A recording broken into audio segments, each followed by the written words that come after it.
Okay, 1840, good luck. So we've not played before, no head-to-head score. Opponent, what, nearly 3,000 games. What do I want to do? I could play the reverse Sicilian, or I could just steer with the more traditional. I'll go more traditional, I think.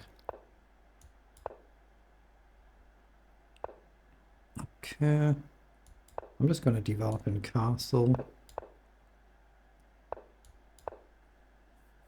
Try not to play too quickly because it is rapid, this, so we have 10 minutes each.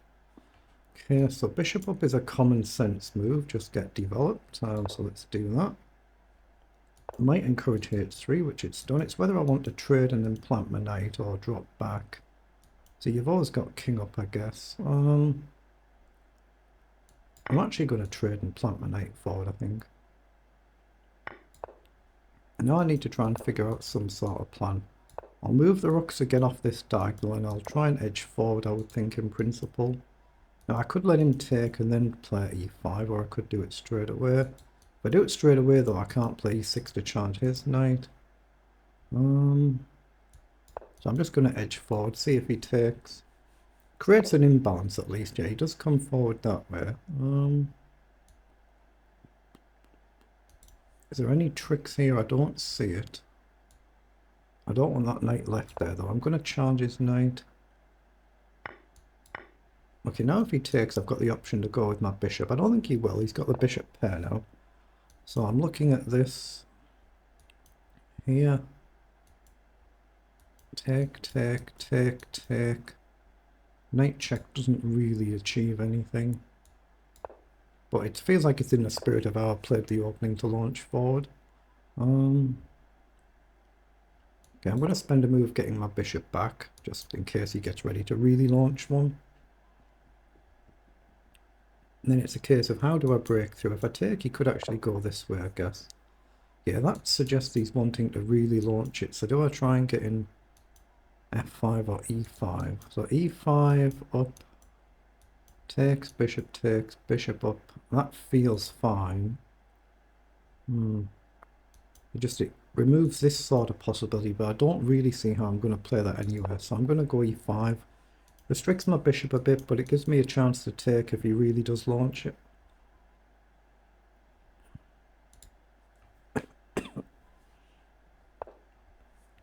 Okay, queen up.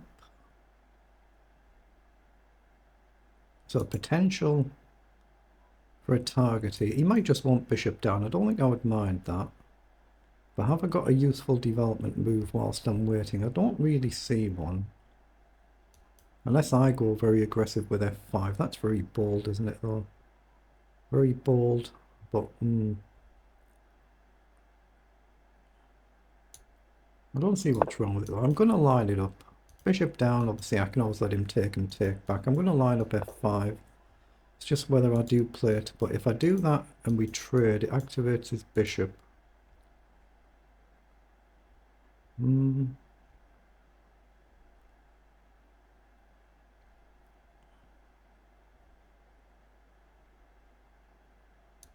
looking at doing this. I'm going to push this pawn and try and push this one.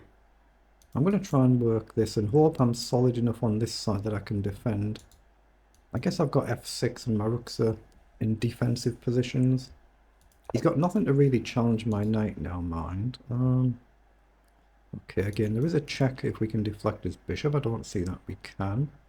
So I'm just going to push the pawn. And probably one of these. I'm not too sure yet. Okay.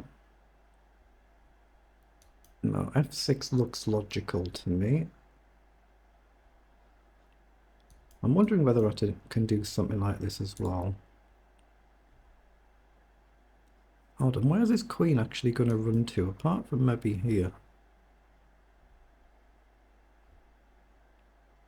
Yeah, I'm going to play f6, just get a tempo, hit the queen. We can always take back this way now. So now I'm looking at knight here to jump here and get rid of his bishop, but my knight's pretty good where it is. Takes feels alright. Rook takes feels alright. I'm going to risk pushing this pawn, but there might be queen in at the end if I end up going this way. Oh, no, that's not a move I expected. Now, he might have just simply blundered a pawn there. Take if rook takes, I've just got g5. I'm going to take and just threaten to push the pawn on. Oh, he has. He's just... What's he done? What am I missing here? Am I missing a trick somewhere? He just blundered a piece? They're just simply playing too quickly. I mean, he's only used a minute and a half. Okay, queen down, so surely I have to take. It's the only chance I'm going to get, isn't it? So take the rook. And now I need the queen to stop his queen causing chaos somewhere. But pawn up is a threat, and then I can get rid of his bishop, right? So I think we just push on.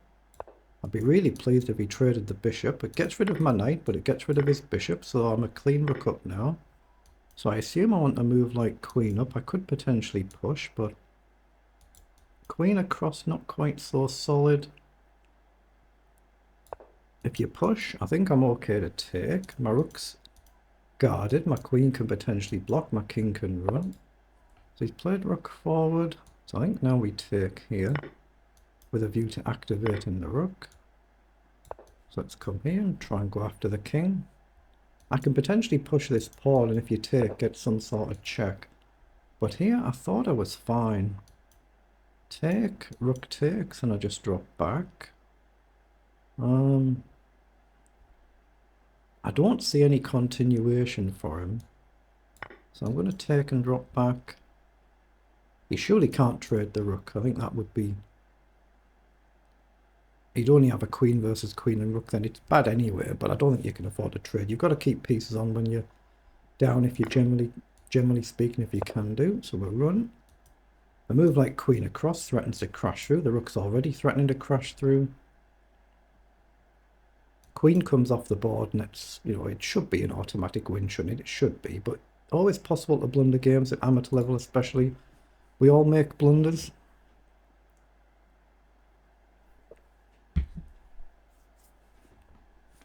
This is where you've got to try and just play at the right pace for the time control that you're playing.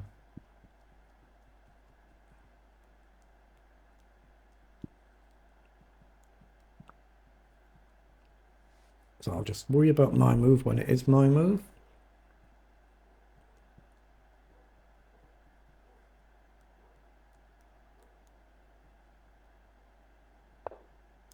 Okay, so he's pushed forward. The move I was looking at primarily was queen here. We offer a queen trade.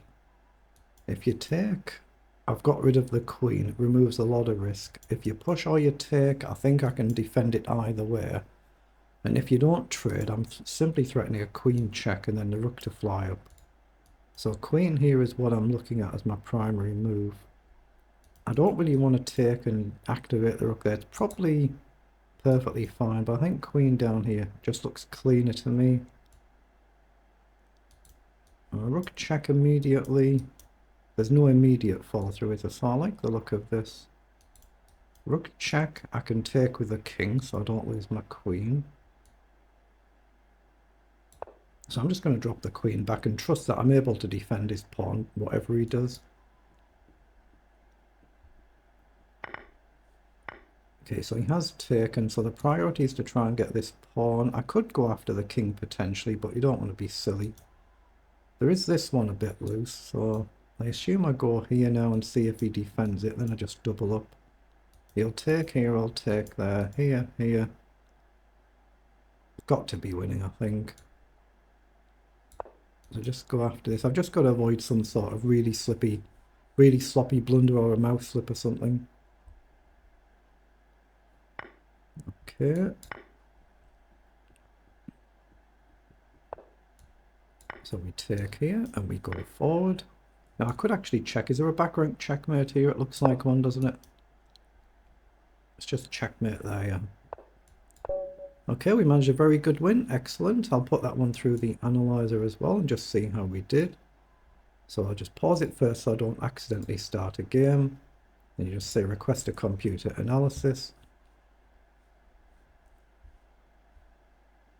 It doesn't take too long to do one of these.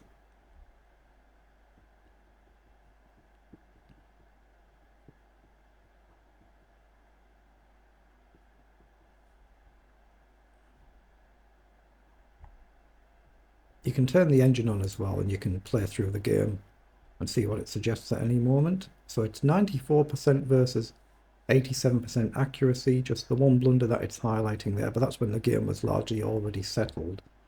So we were basically level until round about here. So we're basically level here, and it'll be where he's lost the rook, I assume, where it's really